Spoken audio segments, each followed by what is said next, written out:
Are you considering buying a Honda Rebel 500? If so, here are 3 things to consider before buying this bike. Number 1, your height. What I love about this bike is how accessible it is for us shorty people.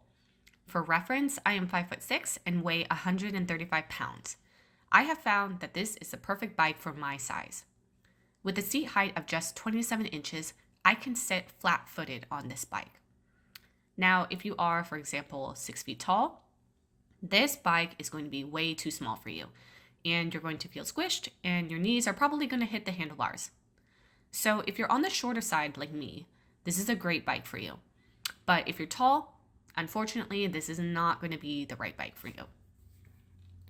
Number 2, cruiser versus sport bike. So what's better, a cruiser or a sport bike? Well, it depends.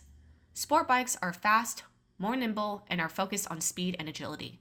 They are great for cornering, they accelerate quickly, and brake quickly.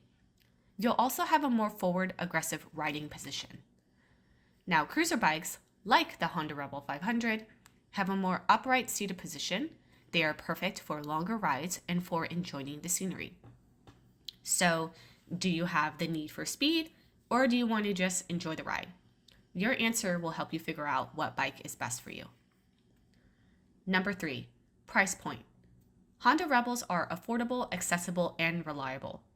The 2023 Honda Rebel ranges from about $6,500 to $7,000. If you buy used, you can expect that price to be lower, obviously. I definitely recommend buying used because these are bikes that are reliable, and if the previous owner took care of it, the bike is really easy and inexpensive to maintain. They also retain their value. So let's just put it this way. You won't break the bank buying or maintaining this bike. So I sort of have a number 4. These are just extra considerations, opinions, insights that I personally have from owning this bike.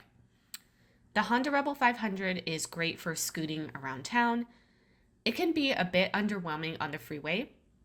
I usually push the bike to 60 to 65 miles per hour because anything over that, I feel like I'm pushing it too hard. Sometimes when I'm going fast or it's windy, I get blown around on the bike. This is not a deal breaker because it's a lightweight bike, and it's just important to keep this in mind. Also, a smaller bike equals smaller gas tank, which means you will be stopping more frequently for gas. So there you have it. 3 considerations to keep in mind before buying a Honda Rebel 500.